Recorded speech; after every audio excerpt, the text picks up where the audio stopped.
Ali Khamenei, pemimpin tertinggi Iran, telah meninggal dunia. Anda mungkin sering mendengar namanya muncul di berita utama, biasanya terkait dengan Iran, pembicaraan nuklir, atau konflik di Timur Tengah. Tapi, apakah kamu benar-benar tahu siapa dia? Di balik nama itu, ada salah satu tokoh paling berpengaruh dalam geopolitik modern. Selama lebih dari 30 tahun, Khamenei telah memerintah Iran, bukan hanya sebagai pemimpin politik, tetapi sebagai pemimpin tertinggi, seseorang yang menggabungkan otoritas agama yang mendalam dengan kendali politik yang penuh. Secara harfiah, dia memiliki kendali mutlak atas cabang eksekutif, legislatif, dan yudikatif, serta militer dan media. Selain itu, dia memegang otoritas tertinggi atas ambisi nuklir Iran, dukungannya terhadap milisi proksi di kawasan, dan hubungan yang sangat tegang dengan Amerika Serikat. Semuanya bermuara padanya. Tapi inilah pertanyaan sebenarnya. Mengapa Khamenei begitu penting, terutama bagi Amerika Serikat? Mengapa kematian seorang pria yang jarang muncul di depan umum bisa menyebabkan begitu banyak ketegangan di seluruh dunia? Mengapa Amerika Serikat selama puluhan tahun menganggap pria yang baru meninggal ini sebagai salah satu orang paling berbahaya di dunia, bahkan menyebutnya musuh asing utama Amerika setelah Tiongkok? Nah, jawabannya dimulai dengan sebuah mimpi dan diakhiri dengan dua kata, senjata nuklir.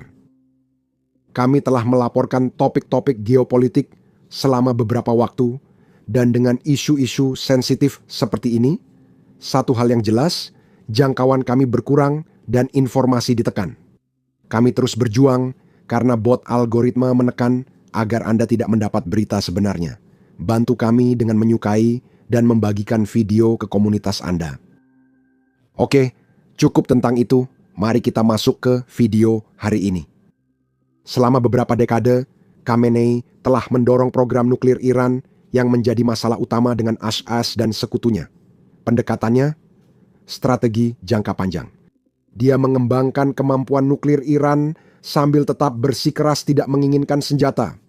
Namun, ambisi Khamenei melampaui sekadar kekuatan nuklir. Dia memiliki visi yang lebih besar di mana Iran mendominasi Timur Tengah. Dan bagaimana dia melakukannya? Bukan melalui perang langsung, tetapi melalui kelompok proksi. Dia mendukung kelompok seperti Hizbullah di Lebanon, Houthi di Yaman, dan milisi di Irak serta Suriah.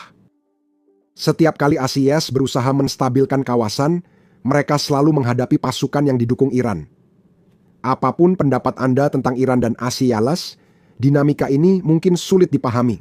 Namun, jika Anda ingin memahami alasan Iran bertindak demikian, menentang tekanan Barat, dan mendukung kelompok yang menantang kepentingan IS, pastikan Anda menonton video ini sampai selesai, karena kami akan menjelaskan secara mendalam tentang satu orang, mendiang Khamenei, dan bagaimana nasib sebuah negara dengan hampir 90 juta penduduk untuk waktu yang sangat lama benar-benar berada di tangan satu orang ini. Namun, untuk memahami pengaruh orang ini, Anda harus mengetahui sejarah Iran dan bagaimana masa lalu membentuk ideologi Khamenei.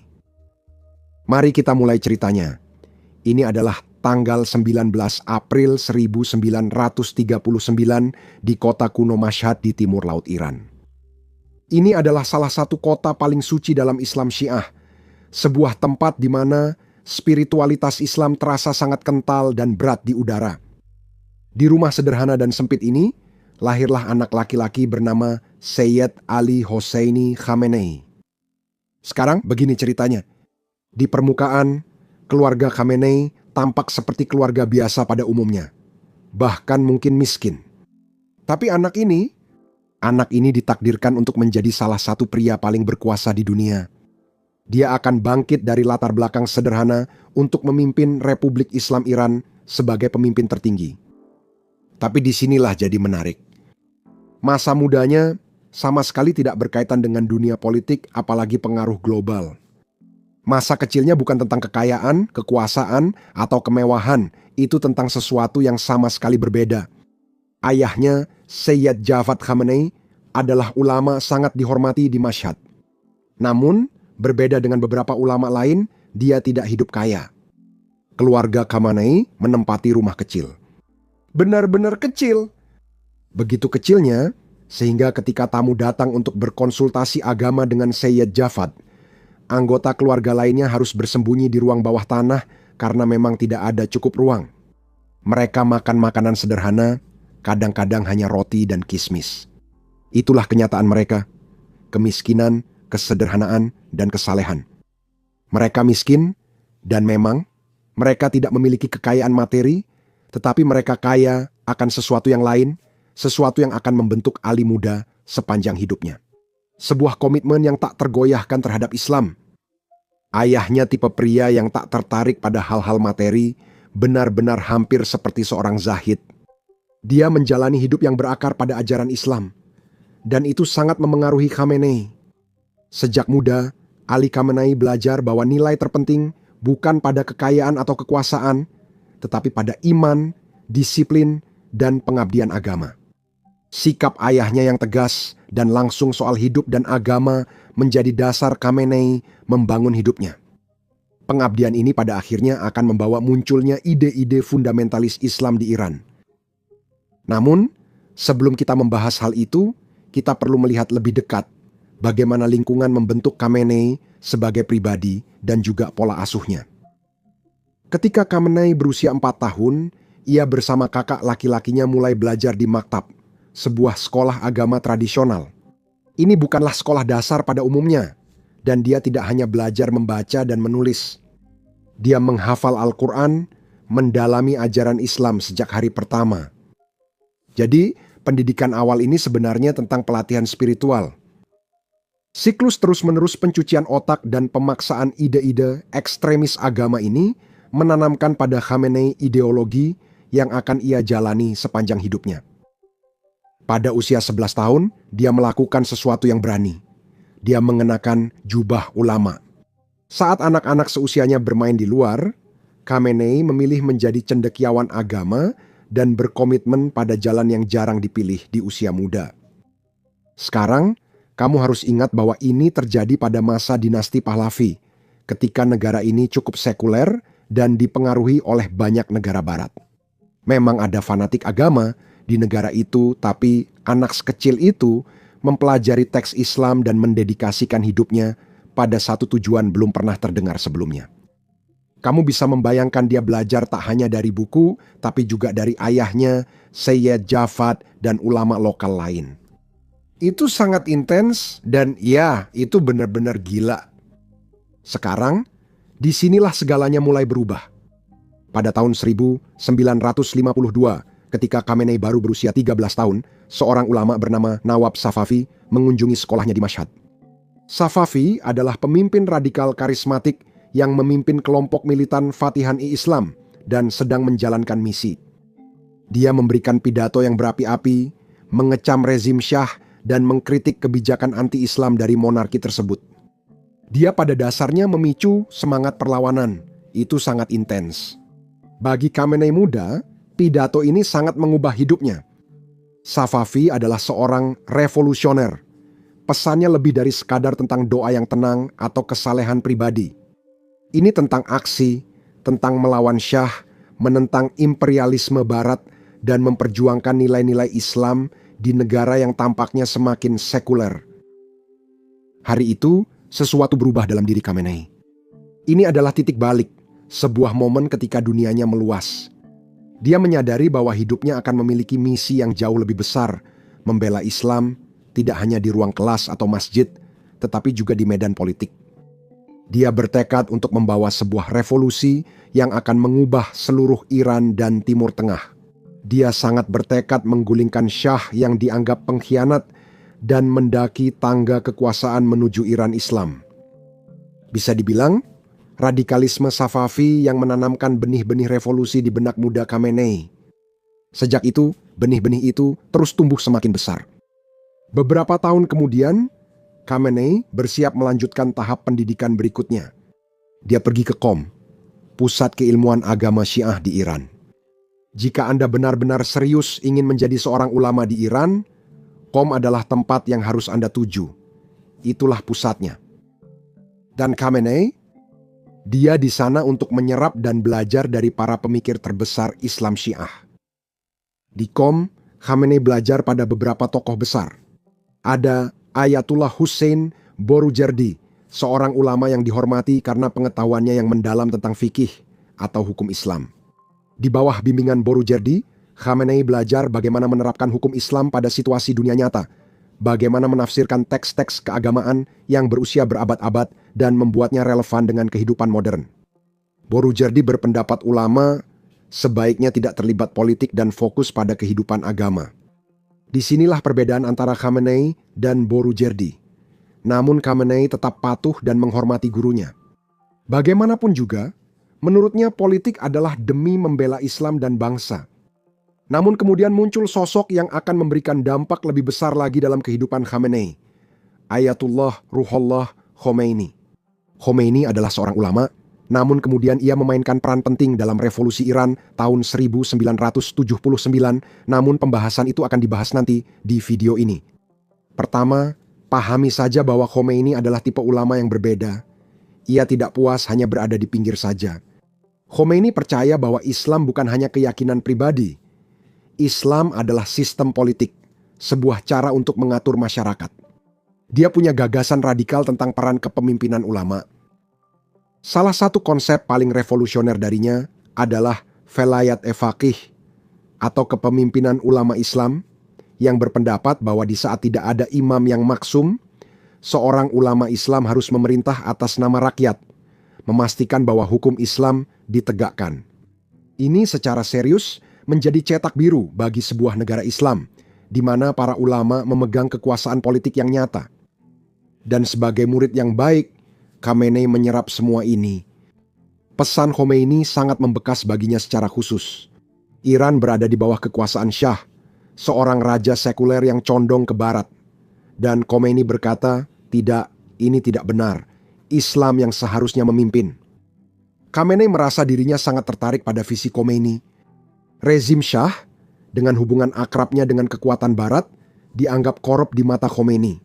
Satu-satunya cara menyelamatkan Iran dari kemerosotan moral adalah pemerintahan Islam.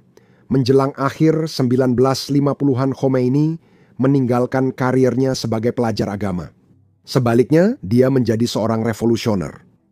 Waktunya di Qom memperkuat keyakinannya bahwa para ulama memiliki kewajiban untuk bertindak, memimpin, melawan, dan menantang status quo. Dia memahami bahwa mempelajari hukum dan filsafat Islam jauh melampaui sekadar panggilan, bukan hanya demi pengetahuan semata. Dia sedang mempersiapkan sesuatu yang jauh lebih besar, yaitu menggulingkan monarki Pahlavi dan mendirikan sebuah republik Islam. Kepulangannya ke Iran, karena desakan ayahnya membuatnya lebih banyak belajar, namun kini ia fokus pada gambaran yang lebih besar, yakni implikasi politik kepemimpinan agama. Ini makin memicu kebencian Khomeini pada Barat, dan mendorongnya lebih giat mendukung nilai-nilai Islam. Seperti yang segera disadari Khomeini, waktu revolusi semakin dekat. Sebelum api revolusi itu membakar segalanya dan video ini menjadi kacau, mari kita mundur sejenak dan melihat Iran pada pertengahan abad ke-20. Jadi begini, Iran pada tahun 1950-an dan 60-an berada di persimpangan jalan. Syiah Muhammad Reza Pahlavi yang naik takhta dengan dukungan besar dari negara-negara barat, terutama Amerika Serikat dan Inggris, bertekad untuk memodernisasi negara itu dengan cepat.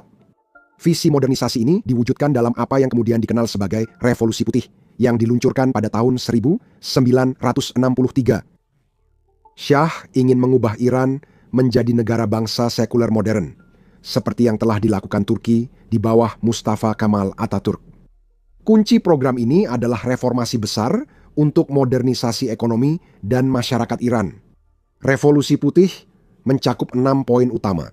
Redistribusi lahan untuk melemahkan aristokrasi pemilik tanah tradisional, memberikan hak suara kepada perempuan, nasionalisasi hutan, pembagian keuntungan bagi pekerja di sektor industri, privatisasi perusahaan milik negara, dan promosi pendidikan sekuler. Di atas kertas, reformasi ini tampak seperti kemajuan, sebuah cara untuk membawa Iran ke dunia modern. Namun bagi sebagian besar penduduk, terutama para ulama, hal ini tidak lain adalah sebuah pengkhianatan. Reformasi Shah dianggap bukan upaya menuju kemakmuran, melainkan serangan besar terhadap nilai dan identitas Islam Iran. Hal ini membuat Khomeini marah. Jadi, pada bulan Juni tahun itu, Khomeini bangkit dengan kritikannya terhadap Syah yang sederhana namun mendalam. Reformasi Syah itu salah. Reformasi tersebut merupakan ancaman eksistensial bagi identitas Islam dan kemerdekaan Iran. Khomeini berpendapat bahwa Syah tidak hanya tidak memahami rakyatnya, tetapi juga telah menjadi boneka kekuatan asing, khususnya Amerika Serikat dan Inggris. Pidato ini mengguncang seluruh Iran dan menyebabkan Khomeini ditangkap. Penangkapan Khomeini memicu protes massal di seluruh negeri, dengan orang-orang dari berbagai lapisan masyarakat turun ke jalan menuntut pembebasannya. Namun, rezim Syah sangat bertekad untuk membungkamnya. Dalam langkah yang tegas, Khomeini diasingkan, pertama ke Turki, lalu ke Irak. Bagi banyak orang, pengasingan ini bisa menjadi akhir pengaruh Khomeini di Iran. Namun kenyataannya, pengasingannya justru semakin memperkuat tekad para pengikutnya, termasuk Khamenei, yang menjadi semakin berkomitmen pada perjuangan revolusi Islam. Namun Khamenei juga melihat sebuah peluang, dan peluang itu terletak pada ketidakhadiran Khomeini. Hal itu menciptakan kekosongan kepemimpinan oposisi ulama. Khamenei mengisi kekosongan dengan menginisiasi seruan perlawanan terhadap Syah. Akibatnya, Khamenei menjadi tokoh utama dalam gerakan bawah tanah yang menjaga gagasan Khomeini tetap hidup. Dia mulai mengorganisir aktivitas rahasia dan pertemuan-pertemuan tersembunyi, sambil terus menghindari pengawasan Safak, polisi rahasia Syah yang terkenal kejam. Namun, semakin Khamenei terlibat dalam perlawanan, dia pun menarik perhatian Safak. Polisi rahasia Syah terkenal karena kekejamannya. Mereka menggunakan taktik pengawasan, intimidasi, dan penyiksaan untuk menekan perbedaan pendapat. Pada tahun 1963, Khamenei ditangkap untuk pertama kalinya setelah menyampaikan pesan rahasia dari Khomeini kepada Ayatollah Milani di Mashhad, di mana ia mendesak para ulama setempat untuk menentang reformasi Syah. Ini menandai awal hubungan panjang dan berbahaya antara Khamenei dan Safak, karena ia akan ditangkap 6 kali lagi dalam dekade berikutnya. Setiap penangkapan semakin berat, Safak memakai taktik makin brutal untuk mematahkan semangatnya. Dia menjalani masa-masa panjang dalam sel isolasi, interogasi tanpa henti, dan penyiksaan fisik. Tapi itu tidak membuatnya gentar.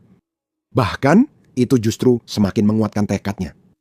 Setelah dibebaskan, dia terus mengorganisir gerakan bawah tanah, dan pengaruhnya di dalam oposisi ulama mulai berkembang. Saat Khomeini berada di pengasingan, pertama di Turki dan kemudian di Najaf, Irak, Khomeini tidak melupakannya. Berkat upaya Khamenei dan kelompok ekstremisnya, gagasan-gagasan Khomeini terus menyebar ke seluruh Iran. Semua ini dimungkinkan melalui jaringan bawah tanah, masjid, dan sekolah-sekolah agama. Namun dari semua tulisan dan karya Khomeini yang benar-benar menonjol dan akan memainkan peran penting dalam membentuk masa depan Iran adalah prinsip-prinsip Velayat-e-Faqih, yaitu kepemimpinan ulama. Velayat-e-Faqih adalah konsep revolusioner yang berpendapat bahwa seorang ulama Islam tidak hanya harus membimbing urusan keagamaan, tetapi juga memegang otoritas tertinggi dalam urusan politik. Mereka percaya bahwa gagasan ini adalah kunci masa depan Iran, namun hal itu menciptakan bentuk pemerintahan baru yang didasarkan pada hukum Islam dan bebas dari pengaruh kekuatan asing. Keyakinan Khamenei terhadap Velayat-e-Faqih semakin menguat pada masa ini. Ia melihatnya sebagai solusi atas masalah-masalah Iran, yaitu pemerintahan yang dijalankan oleh para ulama Islam. Bebas dari korupsi dan campur tangan asing yang telah lama melanda negara itu. Gagasan ini nantinya akan menjadi landasan utama Republik Islam Iran. Namun, situasi benar-benar memanas pada pertengahan tahun 1970-an, Iran berada di ambang ledakan revolusioner. Rezim Syah menjadi semakin represif, dengan Safak menindak keras segala bentuk perbedaan pendapat.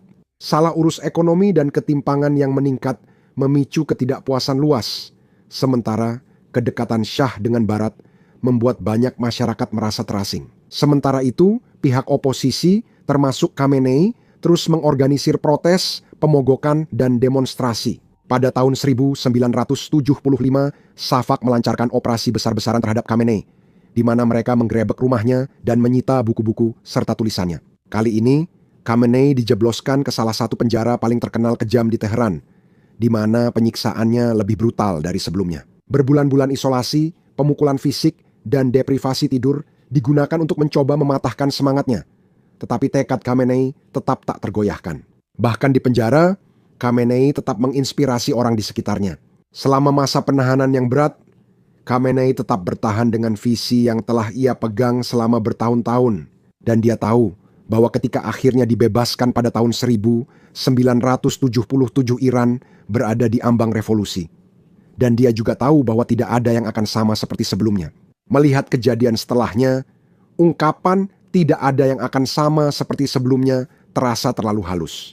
Kamu tahu, revolusi Iran benar-benar dimulai pada Januari 1978 dipicu oleh sebuah peristiwa besar yang mengguncang negara itu. Semuanya bermula dari artikel di surat kabar pemerintah yang ingin mendiskreditkan Ayatollah Khomeini. Artikel itu menyebutnya sebagai seorang reaksioner dan dengar ini seorang agen Inggris yang bagi banyak orang Iran merupakan penghinaan terbesar.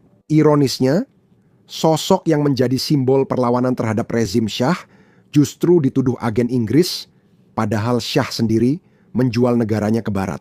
Dan bagi seluruh kalangan ulama, ini adalah tamparan langsung di wajah, terutama di kota Qom, pusat keagamaan yang penuh dengan para santri dan cendekiawan yang kemudian meledak dalam kemarahan.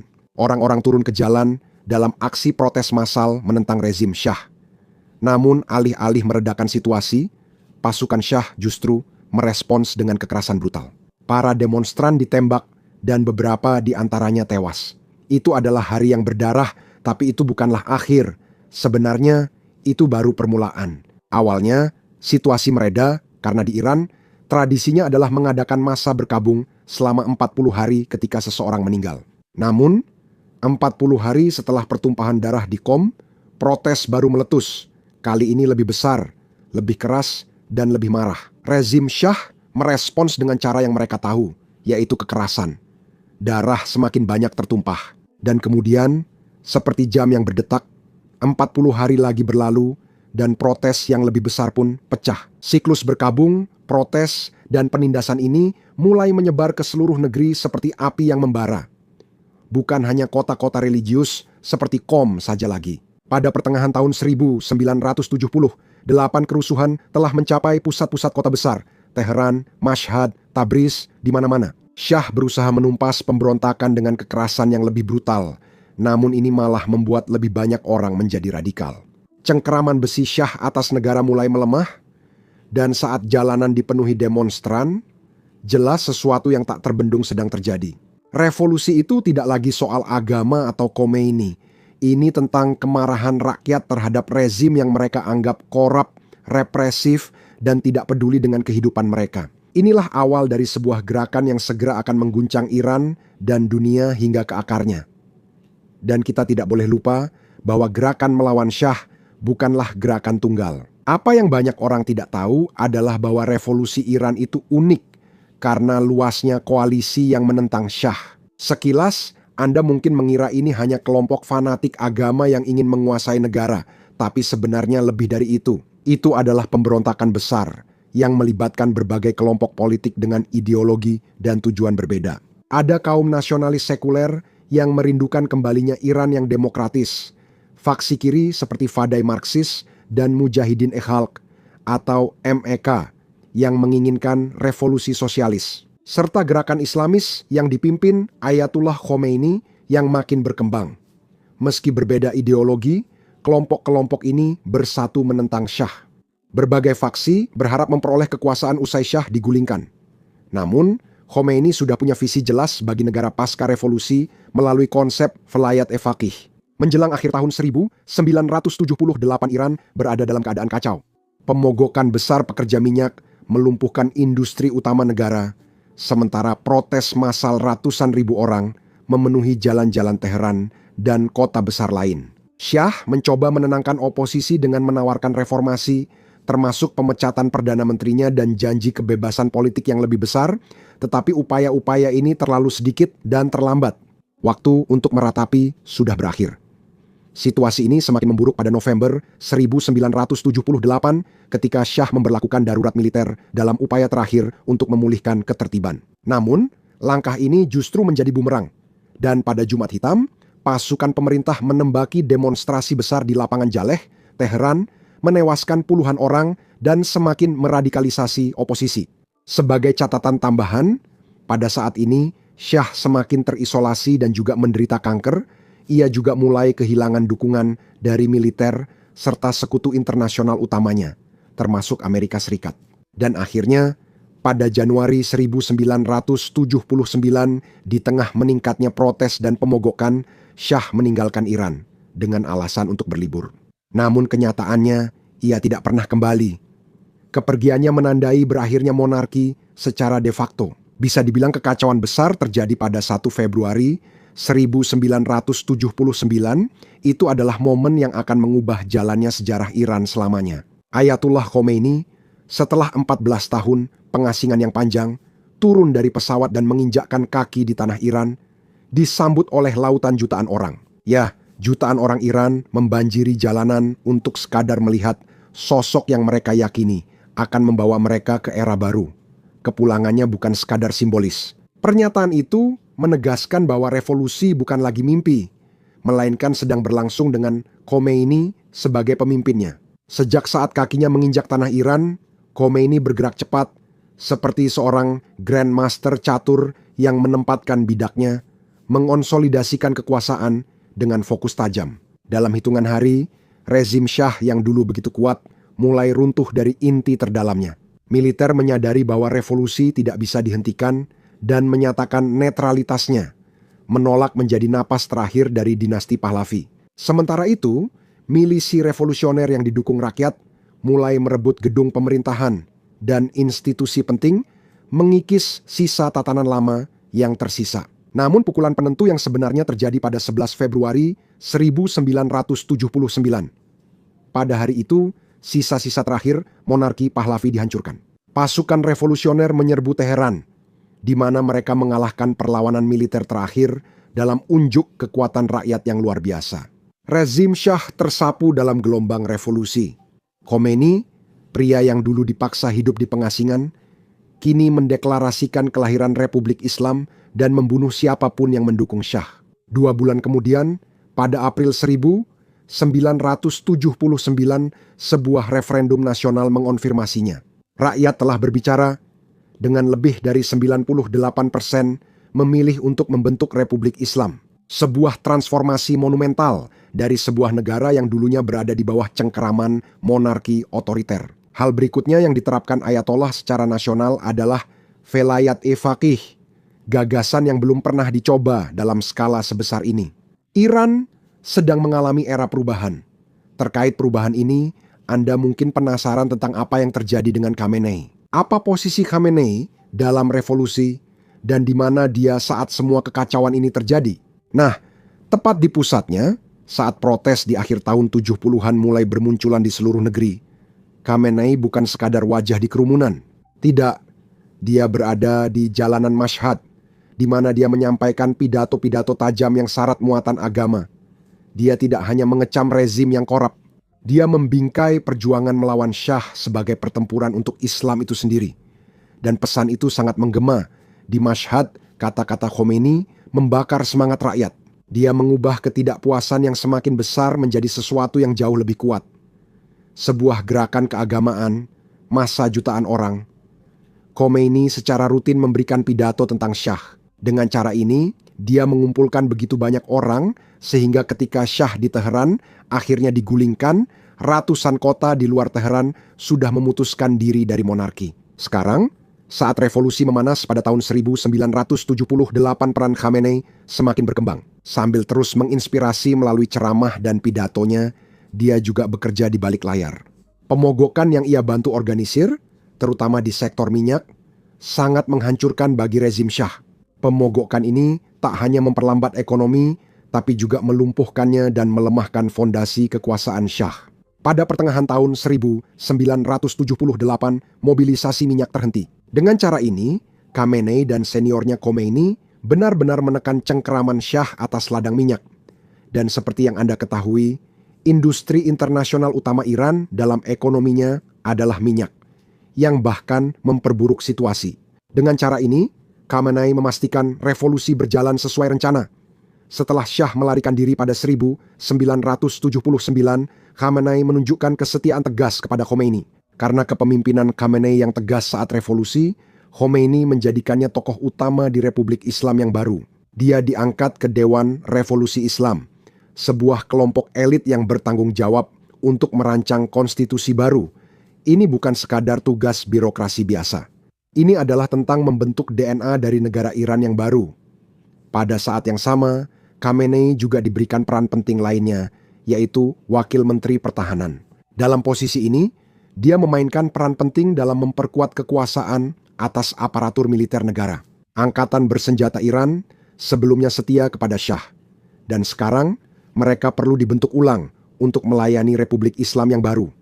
Disinilah pengaruh Khomeini benar-benar berperan. Dia bekerja sama erat dengan Korps Pengawal Revolusi Islam yang baru dibentuk, atau IRGC, yang memiliki peran memastikan bahwa pasukan elit ini yang diciptakan untuk membela revolusi menjadi salah satu institusi terkuat di negara itu. Garda Revolusi adalah kekuatan revolusioner, penjaga Republik Islam, dan Khamenei berada di garis depan, membimbing perkembangan awalnya. Dan setahun kemudian, Khamenei semakin menjadi sorotan. Pada tahun itu, dia diangkat sebagai Imam Salat Jumat Teheran. Sekarang, bagi orang luar, ini mungkin terdengar seperti gelar keagamaan biasa, tapi di Iran pasca revolusi, posisi ini memberikan Khamenei panggung nasional.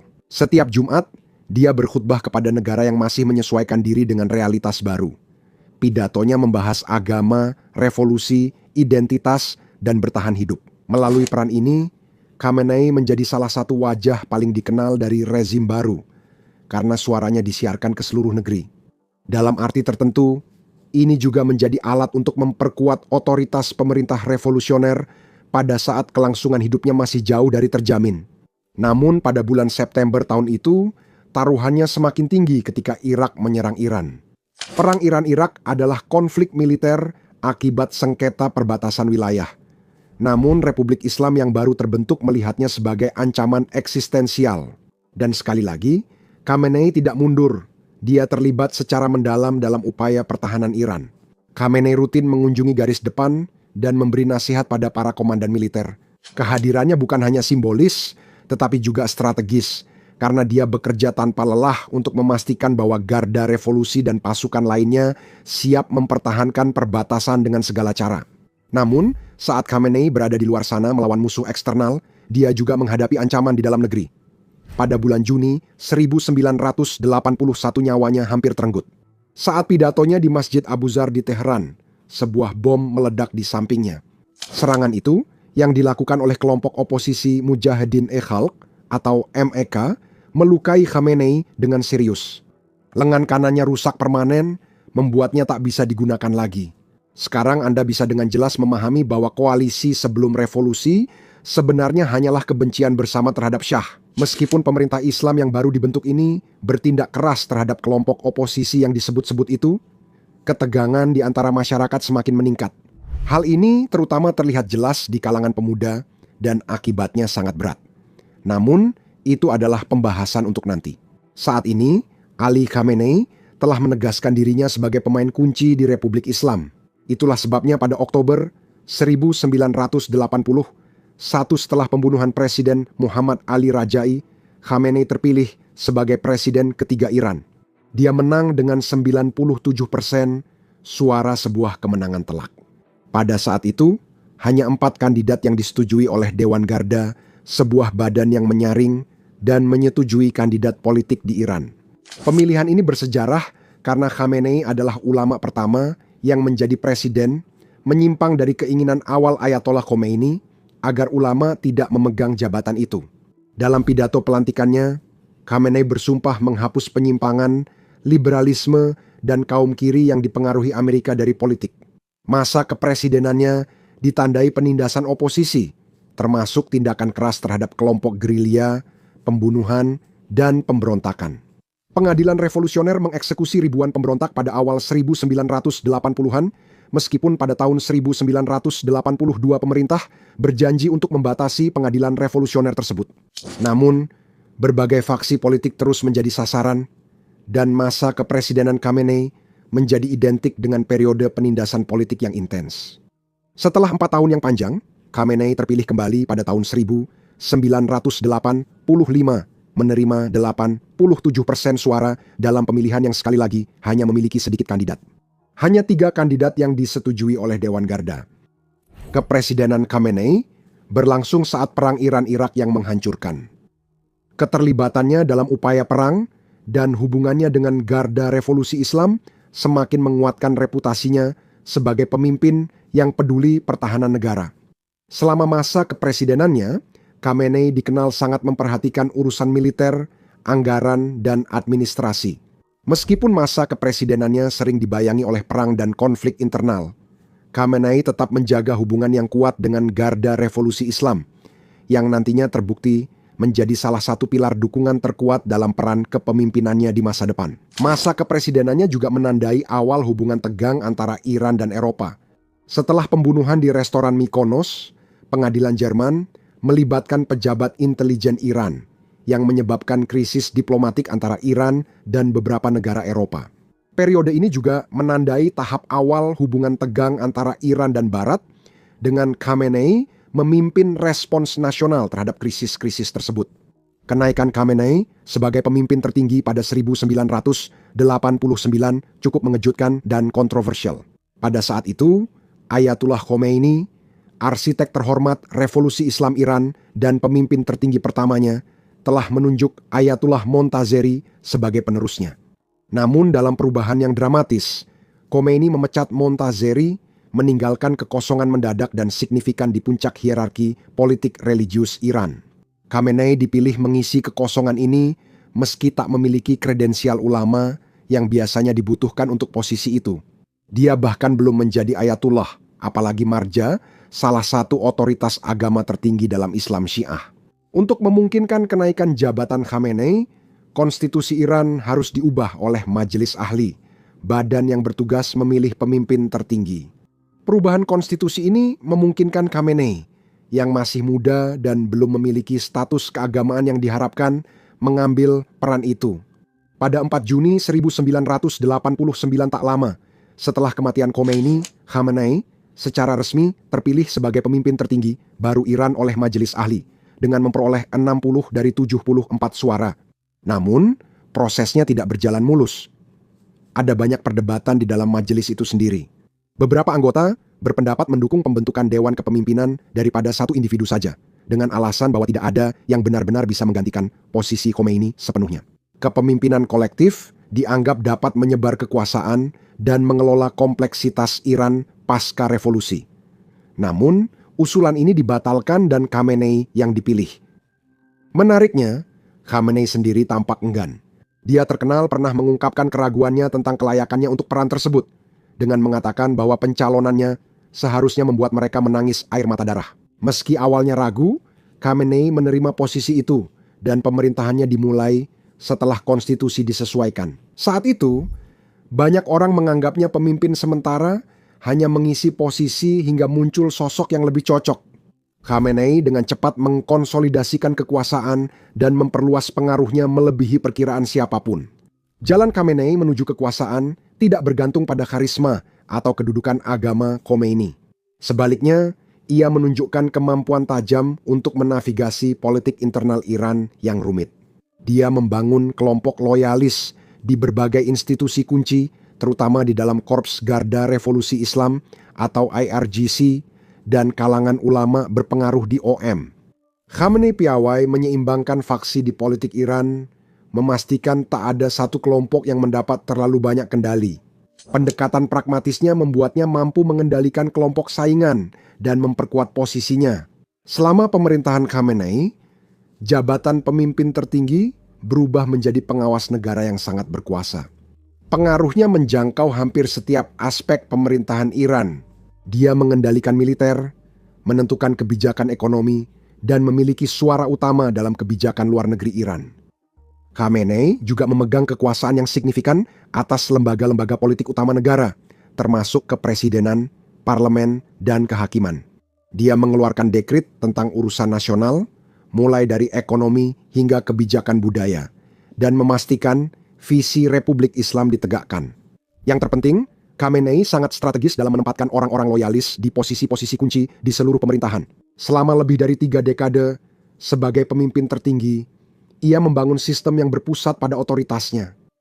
Pengaruhnya menjangkau jauh ke dalam militer dan aparat keamanan Iran, di mana Garda Revolusi Islam memainkan peran sentral dalam melindungi rezim dan memperluas pengaruh Iran ke luar negeri. Khamenei bertahan berkuasa berkat kecerdikan politik dan jaringan patronase yang dibangunnya selama bertahun-tahun, membuat posisinya hampir tak tergoyahkan. Meskipun tidak memiliki aura revolusioner seperti Khomeini, Khamenei menunjukkan bahwa kekuatan nyata di Iran tidak berasal dari karisma, melainkan dari kendali. Pemerintahan teokratis di bawah Khamenei, meski tampak republik, tetap berakar pada kekuasaan agama. Pondasi ini akan sangat membantunya selama dekade mendatang. Sebagai pemimpin tertinggi, sejak tahun 1989 Khamenei memegang otoritas hampir mutlak dalam sistem yang mungkin tampak demokratis di permukaan, namun berjalan di bawah kerangka ketat kekuasaan agama. Di inti pemerintahan ini terdapat doktrin Velayat-e-Faqih yang seperti telah kita bahas sebelumnya, menempatkan pemimpin tertinggi sebagai penjaga identitas Islam Iran, sekaligus pengambil keputusan tertinggi dalam urusan politiknya. Meskipun Iran mengadakan pemilihan untuk posisi seperti presiden dan parlemen, pemilihan ini berlangsung dalam struktur yang dikendalikan ketat oleh Khamenei dan Dewan Garda, sebuah badan yang setia kepadanya dan bertugas menyaring semua calon untuk jabatan publik. Kontrol proses pemilihan memastikan hanya individu sejalan dengan ideologi rezim yang dapat ikut serta, sehingga persaingan yang berarti hilang. Contoh nyatanya terlihat pada pemilu parlemen 2020 ketika banyak calon reformis didiskualifikasi, membuat pemilih hanya punya sedikit pilihan selain kelompok garis keras. Meski presiden dipilih lewat pemilu, jabatan ini tetap di bawah kekuasaan Khamenei yang mengendalikan isu penting seperti kebijakan luar negeri.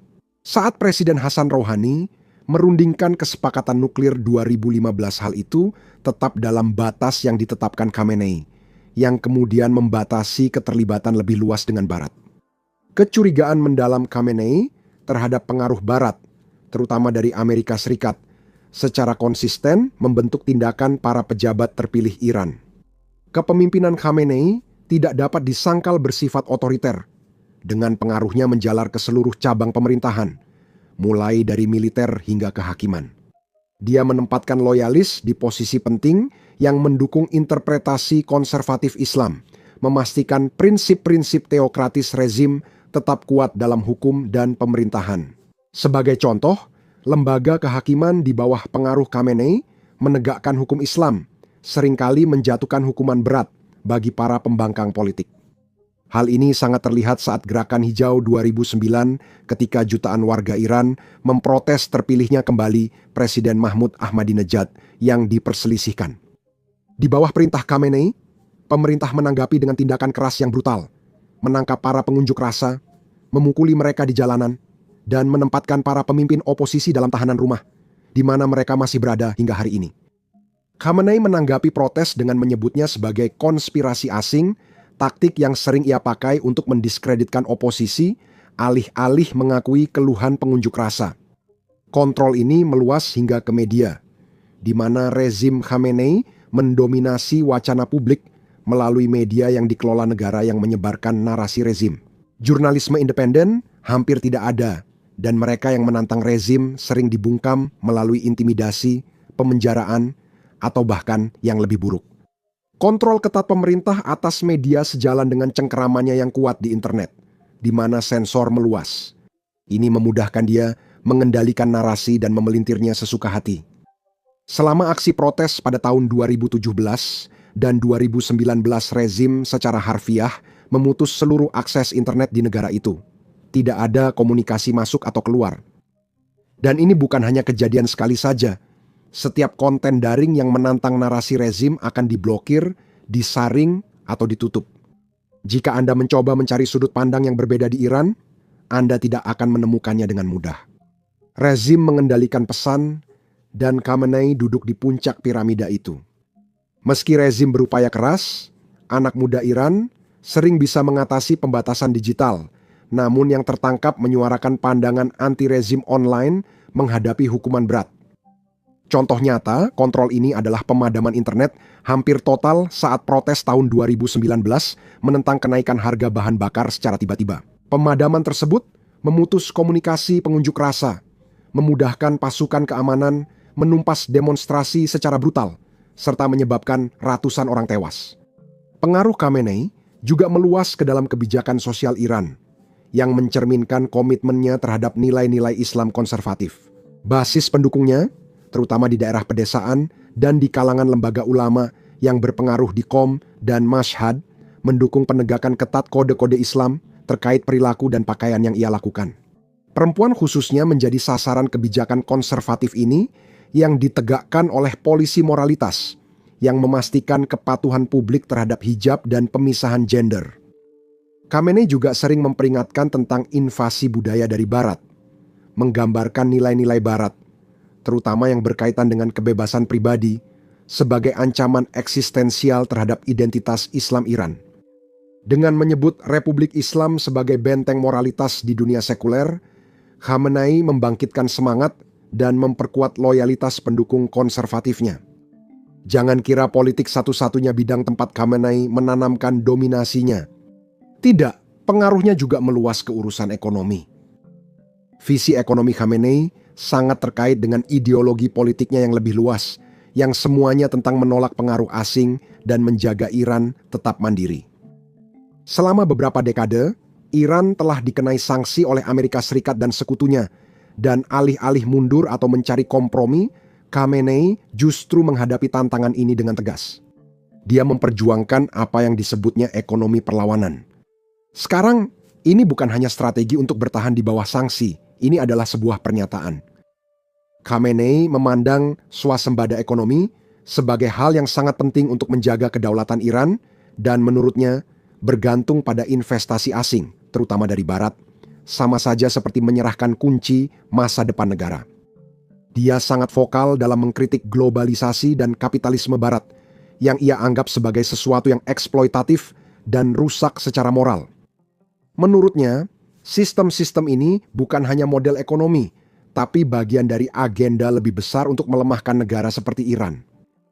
Sebagai gantinya, Khamenei mendorong ekonomi berbasis produksi dalam negeri, fokus pada sektor utama seperti pertanian dan industri. Dan ini bukan hanya soal kepraktisan, ini bersifat ideologis. Khamenei percaya bahwa jika Iran bisa membangun ekonominya dari dalam, mereka tidak perlu tunduk pada kehendak kekuatan asing. Dia menggambarkan tekanan ekonomi dari sanksi bukan sebagai kesulitan yang patut dikasihani, tetapi sebagai lambang kehormatan. Sebuah simbol bahwa Iran tetap tegar melawan dominasi Barat. Filosofi ekonomi perlawanan ini tidak hanya diterapkan di tingkat pemerintahan, karena Khamenei juga menyerukan kepada rakyat Iran biasa untuk menerima hidup hemat, mengonsumsi lebih sedikit, dan memproduksi lebih banyak secara lokal. Dia berpendapat bahwa kesulitan yang disebabkan oleh sanksi sepadan jika itu berarti melindungi negara dari kendali asing. Bagi basis konservatifnya, pesan ini sangat mengena. Ini dianggap sebagai sikap moral melawan kekuatan luar. Namun banyak kritikus menilai pendekatan ini menyebabkan stagnasi ekonomi dan industri sulit modernisasi. Investasi asing praktis tidak ada dan rakyat Iran biasa yang harus menanggung akibat dari perlawanan ini.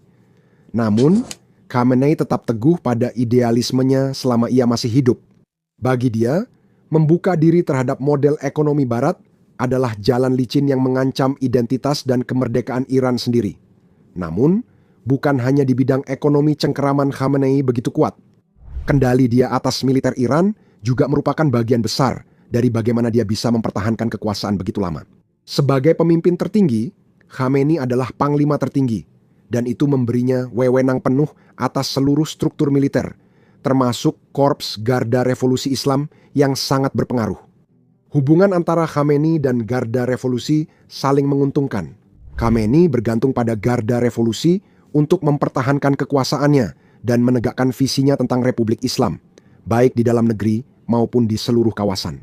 Sebagai gantinya, dia memberi mereka pengaruh dan otonomi besar, memungkinkan mereka tumbuh menjadi kekuatan besar. Bahkan di masa-masa ekonomi sulit, Khamenei memastikan pengeluaran militer tetap menjadi prioritas utama, karena baginya, militer yang kuat bukan hanya soal mempertahankan Iran. Ini menegaskan peran Iran sebagai kekuatan regional. Di bawah Khamenei, Iran menginvestasikan sumber daya pada program misil dan kemampuan militer lainnya untuk menunjukkan pengaruh di Timur Tengah. Ini mencakup dukungan pada kelompok proksi seperti Hizbullah di Lebanon dan milisi di Irak serta Suriah sebagai bagian strategi Khamenei menyeimbangkan pengaruh Barat dan Saudi di kawasan. Strategi militer ini sangat berkaitan dengan filosofi ekonominya. Sama seperti ia percaya bahwa ekonomi Iran harus mandiri dari Barat, Khamenei memandang militer yang kuat dan mandiri sebagai hal yang penting untuk melindungi kedaulatan Iran dan memperluas pengaruhnya. Militer menjadi kunci bagi Khamenei untuk menegakkan visi ini, memastikan bahwa Iran tidak hanya bertahan di bawah tekanan, tetapi juga terus melawan kekuatan eksternal. Dengan perpaduan perlawanan ekonomi dan kekuatan militer, Khamenei mampu mempertahankan kekuasaan selama beberapa dekade. Khamenei mengandalkan ketahanan ekonomi dan kekuatan militer untuk menegaskan kemerdekaan Iran serta memperkuat pengaruh regional, sementara kebijakan domestiknya menindas kebebasan sipil dan hak asasi manusia. Pendekatan otoriter ini menjadi inti dari cara dia mempertahankan kendali atas negara, karena Khamenei memprioritaskan kelangsungan revolusi Islam di atas kebebasan individu.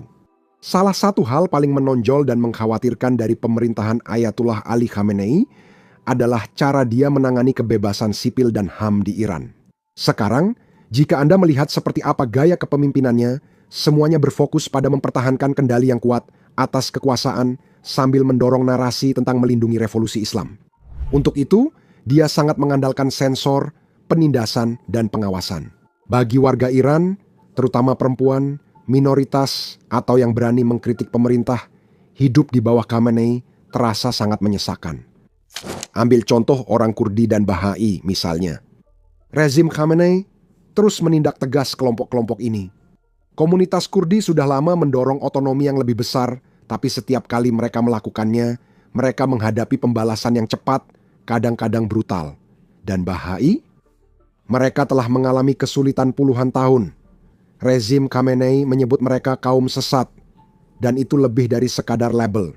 Itu berujung pada diskriminasi nyata dan sistematis. Mereka dilarang mengakses pendidikan tinggi, kesempatan kerja, bahkan menjalankan agama mereka secara bebas. Jadi saat membahas perlakuan pemerintah Khamenei terhadap rakyatnya, kelompok minoritas ini menjadi pusat perhatian. Dan itu tidak berhenti di situ. Perbedaan pendapat politik sama sekali tidak ditoleransi. Ingat kembali Gerakan Hijau tahun 2009, jutaan warga Iran turun ke jalan, marah atas apa yang mereka yakini sebagai pemilu yang curang. Rezim menanggapi dengan kekerasan. Para pengunjuk rasa dipukuli, dipenjara, dan beberapa bahkan dieksekusi. Khamenei mengklaim semua ini adalah plot asing untuk mendestabilisasi Iran. Tapi kenyataannya, ini adalah tentang membungkam suara-suara yang menantang otoritasnya. Pola seperti ini telah sering kita lihat selama masa pemerintahannya yang baru saja berakhir. Perbedaan pendapat dianggap ancaman oleh rezim dan dihadapi dengan penindasan. Selain semua bidang lain yang ia pengaruhi, Khamenei juga sangat terlibat dalam membentuk generasi muda Iran. Sejak saat ia berkuasa, ia memahami pentingnya mengendalikan pendidikan. Sekolah di Iran tak hanya mengajarkan pelajaran, tapi juga syarat nilai revolusi Islam. Studi agama dan kesetiaan kepada rezim sudah tertanam dalam kurikulum. Universitas yang dulu penuh debat intelektual, kini menjadi lingkungan sangat terkontrol. Profesor reformis, mereka sudah disingkirkan. Berpikir kritis yang menantang rezim, tidak didorong. Tapi disinilah semuanya menjadi rumit. Anak muda Iran, terutama di daerah perkotaan, tidak selalu menerima hal ini begitu saja. Khamenei bahkan sampai meningkatkan upaya untuk melindungi anak muda Iran dari budaya Barat. Dia melihatnya sebagai ancaman eksistensial bagi Republik Islam. Karena hal ini, Ada dorongan besar untuk mempromosikan nilai-nilai Islam dan menyensor pengaruh Barat. Tapi begini, dunia sekarang sudah terhubung, dan anak muda Iran sangat sadar dengan apa yang terjadi di luar perbatasan mereka. Mereka semakin frustrasi dengan kurangnya kebebasan pribadi, kesulitan ekonomi, dan tekanan terus-menerus untuk menyesuaikan diri dengan ideologi yang terasa semakin tidak sesuai dengan realitas mereka. Dengan kematiannya, muncul juga kesempatan bagi para pemuda untuk mematahkan belenggu yang mengekang mereka dan memperjuangkan Iran bebas versi mereka, yang mencerminkan diri mereka.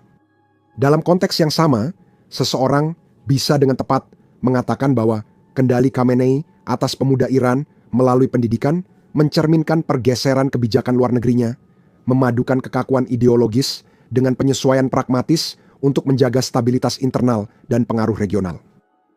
Dia mewarisi kawasan di ambang kehancuran dan negara yang baru selamat dari Perang 8 tahun dengan Irak. Iran masih terpukul, dan dunia terus mengawasi dengan cermat untuk melihat akan menjadi seperti apa Republik Islam yang baru ini. Di bawah Khamenei, kebijakan luar negeri Iran bergeser dari semangat revolusioner sebelumnya menjadi pendekatan yang lebih terukur, meskipun negara itu tidak pernah melupakan tujuan ideologis utamanya. Jadi, beginilah cara semuanya berjalan. Tepat setelah Revolusi Islam, 1979 Iran benar-benar fokus menyebarkan pesan revolusionernya ke seluruh penjuru dunia. Khomeini ingin negara-negara Islam lain menyingkirkan monarki atau kediktatoran mereka dan mendirikan negara Islam mereka sendiri. Slogannya adalah bukan Timur maupun Barat, tetapi Republik Islam, dan itu benar-benar merangkum sikap pada masa itu. Namun, ketika Khamenei mengambil alih kendali, menjadi jelas bahwa revolusi tidak mampu terus berperang secara ideologis di setiap lini. Perang Iran-Irak telah menghancurkan negara itu, dan Khamenei menyadari bahwa jika Iran ingin bertahan, mereka harus mengambil langkah dengan lebih hati-hati. Jadi, meskipun semangat revolusi tetap utuh, Khamenei mengarahkan negara ke kebijakan luar negeri yang lebih pragmatis dan hati-hati. Fokusnya menjadi melindungi kepentingan nasional Iran tanpa melupakan akar ideologisnya. Contoh sempurna dari perubahan ini, Iran tetap mendukung kaum tertindas dan cita-cita revolusi, namun kini mulai menjalin kesepakatan dengan negara yang dulu dianggap musuh. Meskipun Iran mengecam Barat, Iran tidak akan mempertaruhkan keamanan atau ekonominya sendiri dalam proses tersebut. Namun, terhadap Amerika Serikat, Khamenei tak pernah bergeming. Menurut pandangannya, Amerika Serikat adalah lambang dari segala sesuatu yang salah dengan imperialisme Barat, dan kebijakan luar negerinya sebagian besar dapat dilihat sebagai perlawanan yang terus-menerus terhadap pengaruh Amerika. Dia menyebut Amerika Serikat musuh utama Iran, dan ketidakpercayaannya pada niat Amerika tetap konstan selama pemerintahannya. Bahkan ketika Iran tumbuh menjadi kekuatan regional, retorika anti-Amerika Khamenei justru semakin keras. Dia sering menyebut Amerika Serikat sebagai setan besar, istilah yang menggambarkan sudut pandangnya. Ketidakpercayaan ini tampak jelas dalam peristiwa seperti invasi Amerika Serikat ke Irak tahun 2003. Meskipun Irak dan Iran pernah berperang secara brutal pada tahun 80-an, Khamenei melihat invasi Amerika bukan sebagai perubahan positif bagi kawasan, melainkan sebagai ancaman langsung bagi Iran sendiri. Bagi dia, ini bukan soal mendemokratisasi Irak. Ini soal Amerika Serikat memposisikan diri untuk kemungkinan menyerang Iran. Dan kemudian ada kesepakatan nuklir tahun 2015, yaitu Rencana Aksi Komprehensif Bersama atau JCPOA. Ini adalah momen yang sangat penting bagi Khamenei.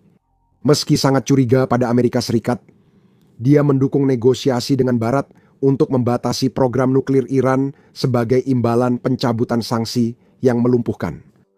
Kita akan membahas program nuklir dan kesepakatan dengan Amerika Serikat lebih rinci nanti. Namun, yang perlu kamu pahami, sepanjang hidupnya Khamenei tidak pernah mempercayai Amerika. Secara regional, strategi Khamenei selalu mendukung gerakan Syiah dan menggunakan pasukan proksi untuk memperluas pengaruh Iran. Ambil contoh Hizbullah.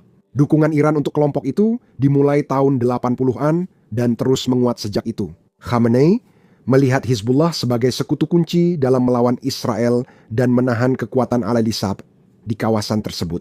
Berkat dukungan Iran, Hizbullah tidak hanya menjadi kekuatan militer, tetapi juga pemain politik yang signifikan di Lebanon, memberikan Iran pengaruh besar di kawasan Levant. Hamas di Palestina juga contoh lain. Meski kelompok Sunni, Hamas mendapat dukungan Iran, menunjukkan pendekatan Khamenei tak hanya bersifat sektarian. Ini juga soal melawan Israel dan kekuatan yang didukung Areas di kawasan. Di bawah bimbingan Khamenei, Iran terlibat dalam konflik proksi di seluruh Timur Tengah, mulai dari Suriah dan Irak hingga Yaman. Di Irak, Khamenei menggunakan milisi Syiah untuk memperluas pengaruh, terutama setelah jatuhnya Saddam Hussein. Lewat kelompok-kelompok ini, Iran membentuk kebijakan Irak sesuai kepentingan dan memastikan Teheran punya pijakan kuat di negara itu. Perang saudara di Yaman adalah satu lagi medan di mana Iran di bawah kepemimpinan Khamenei terlibat secara mendalam, mendukung pemberontak Houthi dalam perang proksi melawan Arab Saudi. Mengenai Arab Saudi, hubungan Khamenei dengan kekuatan Sunni di kawasan, khususnya Arab Saudi, ditandai oleh ketidakpercayaan dan persaingan yang mendalam. Ya, perpecahan Syiah Sunni adalah faktor utama, tetapi ini juga tentang siapa yang akan mendominasi Timur Tengah.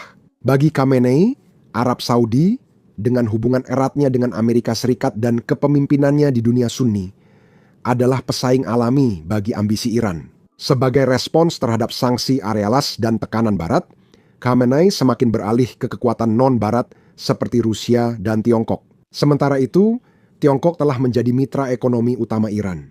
Dengan sanksi AI-100 yang menekan ekonomi Iran, Khamenei secara aktif menjalin hubungan lebih erat dengan Beijing, yang menghasilkan perjanjian kerja sama strategis selama 25 tahun yang menjanjikan investasi Tiongkok di sektor energi Iran.